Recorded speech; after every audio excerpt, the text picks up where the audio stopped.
अस्सलाम वालेकुम, ये है बीयू रेडियो और फिर से एक दफ़ा आपके साथ मौजूद है। बहन आपके अंदर जिगरा है इंट्रोडक्शन देने का। हम मैच एक मरतबा फिर से एक ही टीम से तीसरी मरतबा हार चुके हैं। हाँ, ये तो है। इन अ रो हम न्यूजीलैंड से 3 दफ़ा हार चुके हैं। ऐसा हो रहा है कि कर्स हो गए ब्लैक कैप्स हमारे लिए। मतलब कि हम एक ऐसा होता है ना कर्स जो कि कभी टूट नहीं सकता, अनब्रेकेबल कर्स, वो हो गए हैं कीवीज़ हमारे लिए। हम we are not able to find the way to win against them.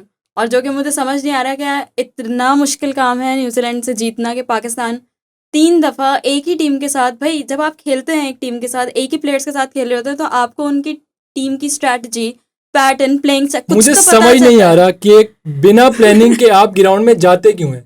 आप कोई प्लानिंग नहीं करते, आपके पास स्पिनर्स नहीं है, आप एशियन विकेट्स पे खेल रहे हैं, आप 3-3 फास्ट बॉलर लेके जा रहे हैं, आप एक स्पिनर के साथ जा रहे हैं और जो कि परफॉर्म कर ही नहीं रहा कुछ मैचेस से। हाँ, तो सही आप बात है। कोई प्लान नहीं करते भाई मैच मुझे में। तो भाई कल तो मैं बैठ के ये सोच रही थी कि यार चलो खुद की तो प्लानिंग है नहीं, तुम सामने वाले को देख के कुछ सीख लो कि वो क्या स्ट्रेटेजी लेके और मैदान में उतर रहे हैं। मुझे तो कल लग रहा था कि जैसे हमारे प्लेयर्स उनकी टीम के लिए खेल रहे हैं। हाँ, एग्जैक्टली सही बात है, मुल्क के लिए तो खेल मतलब ही नहीं शाहीन रहे का मुझे ऐसा लगा ये 12वां खिलाड़ी है जो कि पाकिस्तान टीम में गलती से आ और गया। ये तो बात है। फील आ ही नहीं रहा था कि हम ओडीआई खेल रहे हैं, मुझे ऐसा लग रहा था कि हम टेस्ट खेल रहे हैं। जैसे आपने देखा कि बाबर आजम ने कैसी बैटिंग की है, 90 बॉल पे 60 रन्स। मतलब ये कौन सा गेम है आज? सही बात है। आ आजकल गया ये लोग, आ गया बाबर के पीछे, मुझे पता था। आजकल जो ओडीआई में भी लोग T20 बना के खेल रहे हैं और हम टेस्ट की तरफ जा रहे हैं आस्ते हाँ, आस्ते सही ओडीआई बात में। है। ये बात लेकिन मुझे पता था कि ब्लेम सारा बाबर आजम पे आएगा, लेकिन अच्छी बात है आया भी।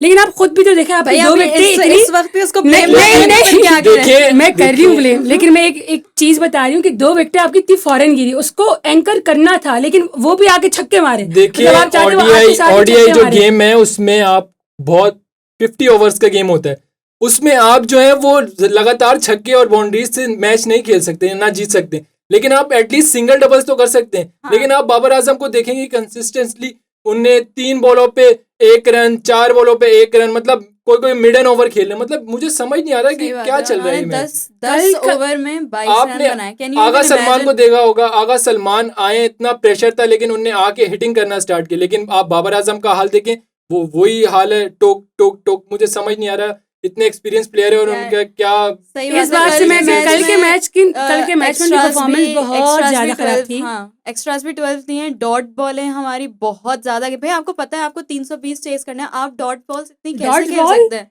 और बॉल है, मतलब कि उसको जितना प्लस किया जाए कि हम 25 ओवर्स में हमने 100 बॉलें सिर्फ, मतलब 150 बॉल्स में सिर्फ 100 बॉल्स हमने सिर्फ डॉट्स डॉट खेली, के लिए सिर्फ और डॉट्स। हमारे फास्ट बॉलर्स सारी गेंदें लेग साइड पे, सारी गेंदें लेग साइड पे। आप गुड लेंथ पे अगर गेंद कर नहीं कर सकते तो आप खेलते क्यों हैं? मुझे आप सही प्रैक्टिस बात में करते क्या हैं? और आपसे गुड लेंथ पे गेंद नहीं हो और रही उनसे थी। यॉर्कर भी नहीं, सिर्फ पूरे कल के मैच में एक यॉर्कर कराया था, वो भी आखिरी ओवर में रऊफ ने, मतलब और आखिरी मुझे आखिरी हारिस ओवर्स में। रऊफ की समझ नहीं आती वो क्या कर रहे हैं। वो ब्रेनलेस सेंसलेस बॉलर है, उसको समझ नहीं होता, तो उसको भाई सिर्फ बॉल फेंकनी होती है। वहां पे सेंसिबल था कौन? आपके शाहीन अफरीदी कितने मतलब एक्सपीरियंस्ड अगर हम कहें तो कब से खेला एक्सपीरियंस, एक्सपीरियंस, यस। तो उन्होंने एक भी विकेट नहीं ली, 83 रन्स दिए उस बंदे ने। और उसने 63 दिए, 83 रऊफ ने दिए। ये दोनों हाँ भाई ये न्यूजीलैंड के लिए खेल रहे थे। 63 जो है मुझे तो आपके शाहीन की उसमें। एक बात समझ नहीं आती कि वो पैड्स पे गेंद क्यों करते हैं सारी। हर बॉल पे एलबीडब्ल्यू आउट करना जरूरी है सही बात कि आप गुड लेंथ पे गेंद करके या फिर आप बाउंसर मार के उनको आउट नहीं कर उनका सकते। उनका पता है मसला क्या है? उनका मसला ये होता है, अगर उनको एक बॉल पे छक्का पड़ जाता है ना, फिर वो कंफ्यूज हो जाते हैं, फिर वो क्या करते हैं, अपनी लेंथ वगैरह चेंज कर रहे चेंज होते हैं। करते भाई एक जो प्रॉपर इंटरनेशनल, और आप अपने आप को कहते हैं कि आप बहुत अच्छे प्लेयर हैं, ठीक है, बॉलर हैं, वो क्या करता है, उसकी स्ट्रेटेजी होती है, भाई मैं तुम्हें एक ही जगह बॉल कराऊंगा, तू मुझे 6 छक्के मार, मैं अपनी लेंथ नहीं चेंज करूंगा। उनको एक छक्का पड़ता है, वो गड़बड़ा जाते हैं कि भाई अब मैंने 5 बॉल किस तरह करानी है सही इनको। बात है। और दूसरी बात मुझे समझ नहीं आई कि हमारे बॉलर्स ने वाइड कितनी दी है। हर बॉल उनकी वाइड, भाई वाइड से क्या होता है कि भाई आपका जो 6 खराब होता है वो फील्डिंग, 7 हो जाता है, 8 हो जाती है खराब उनके फील्डिंग पास। भी, आप ये भी इतने मिस, मतलब थ्रो मिस किए उन्होंने। और उसी साइड पे अगर हम न्यूजीलैंड की देखें ना फील्डिंग, भाई वो जमीन पर टिक नहीं रहे थे, वो हवा में उछल उछल के बॉल्स पकड़ लें। सही बात है। और वो बॉल को अपने हाथ से बाउंड्री तक जाने ही नहीं दे रहा, और आपके वाले खड़े हैं देख रहे हैं कि जब बाउंड्री तक पहुंच जाएगी उसके बाद हम भागना शुरू करेंगे। तो इतना गुस्सा आ रहा था कल, मुझे बीपी मेरा शूट हो रहा था, मैं क्या मुझे करती तो अब लेकिन। इनसे उम्मीद भी नहीं है, और और मुझे ये एक बात डिजर्व समझ भी नहीं नहीं आई, करते। जब आपका तैयब ताहिर जो है वो परफॉर्म नहीं कर रहा तो आप उसकी जगह प्लेयर एक्सचेंज भी तो कर सकते हैं। लेकिन नहीं, हाँ आप उसी प्लेयर के साथ कंटिन्यूसली आप उसी प्लेयर आपको को पता है खिला रहे हमारी हो और टीम का मसला क्या है? हमारी टीम अच्छा ये बैटिंग में नहीं चल रहा है तो चलो उसको रख लेते हैं क्योंकि ये फील्डिंग में चल रहा है। फील्डिंग में नहीं चल रहा है तो चलो बॉलिंग में हमारी ये स्ट्रैटेजी होती है।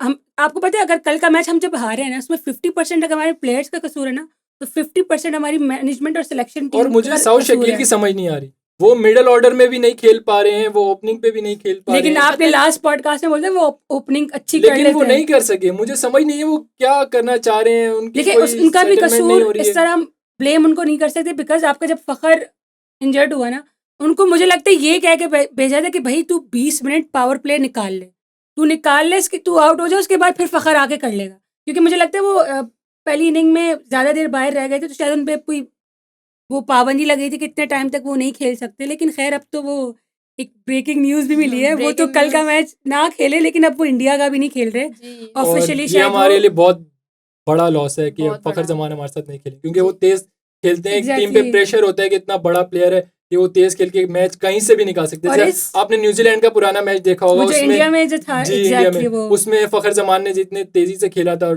ओडीआई को T20 बना के एग्जैक्टली खेला था। एग्जैक्टली अब और वैसे भी जब फखर जमान का कमबैक हुआ ना मतलब उनकी सिलेक्शन हुई तो हमारी टीम मुझे लगता है पूरी डिपेंडेंट हो गई थी कि भाई 11 की जगह ये एक बंदा खेलेगा। एक बंदा अब खेलेगा, वो गया है तो अब उनको समझ नहीं आ रही कि उसकी समझ जगह नहीं आ रही रिप्लेसमेंट क्या वाकई। आएगी। खैर अब वैसे तो हम आईसीसी का आईसीसी वेट की कर रहे प्रेस हैं। रिलीज का इंतजार कर रहे हैं। फिलहाल तो उन्होंने यही बोला है कि फखर दुबई नहीं ट्रैवल करेंगे ड्यू टू हिज इंजरी।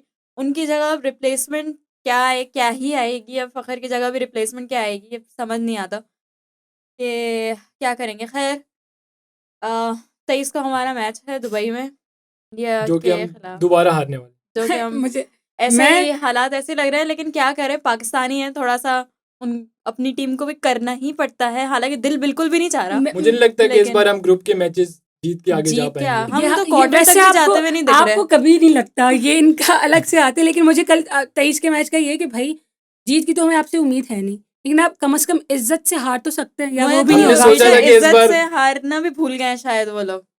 तो खैर ब्रेकिंग ब्रेकिंग न्यूज़ न्यूज़ अभी आई है कि चांसेस बहुत ज़्यादा हैं कि इमाम को सेलेक्ट कर लें। लेकिन मुझे समझ नहीं आता इमाम को सेलेक्ट करने का फ़ायदा ऐसा लेकिन है नहीं, इमाम क्योंकि ने वो एक अच्छे प्लेयर हैं। आप अच्छे देखें प्लेयर उनकी हैं, जो वो एवरेज तब रन होता है ना रेट है, जब एवरेज है, वो बहुत वो अच्छी है, वो अच्छी बहुत है। अच्छी लेकिन बैटिंग, वो ओपनिंग पे उनके बहुत अच्छी बैटिंग उनके है। साथ वो ज्यादा उनके अच्छे से साथ भी होता तो अगर फखर होते हाँ, अगर वो दोनों अगर स्टार्ट अगर लेते। सामने वाला प्लेयर है, जैसे मुझे फॉर लगता है एग्जांपल कि बाबर के रिजवान साथ को चांस लेना चाहिए नेक्स्ट मैच में ओपनिंग करके। शुक्र है आपने रिजवान की बात की। एक मुझे बात समझ नहीं आ रही, ठीक है आपका फखर कल के मैच में आउट हुआ, आप खुद क्यों नहीं ओपन करे? T20 में वो अपनी जगह छोड़ नहीं रहा कि भाई मैं ओपनिंग करूंगा।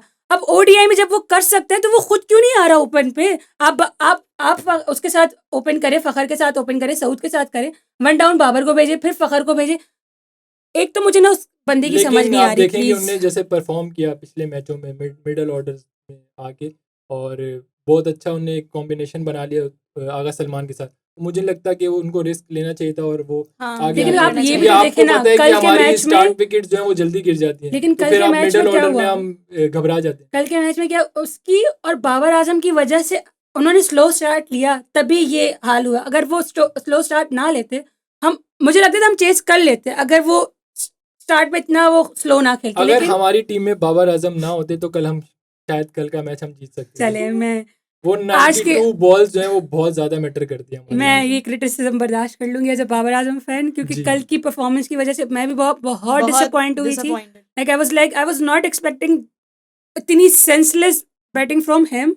लेकिन खैर क्रिटिसिज्म बनता एक है, बनता बंदा करनी है। जिसने चाहिए। तेज तरीन 6000 रन बनाए हैं ओडीआई में, वो ऐसा परफॉर्म करेगा किसी को उम्मीद नहीं कल थी। बाबर सही बात आजम है। को एक फेयरलेस बैटिंग करनी थी क्योंकि कल पूरी टीम को उनसे उम्मीदें थी, पूरी कॉम को उनसे उम्मीदें थी कि भाई ये कुछ कर लेंगे। ये कुछ कर लेंगे, उनको स्टैंड लेना चाहिए था, उनको अच्छा खेलना चाहिए, मतलब उनको रिस्क लेना चाहिए था, लेकिन नहीं लिया। नहीं लिया उन्होंने।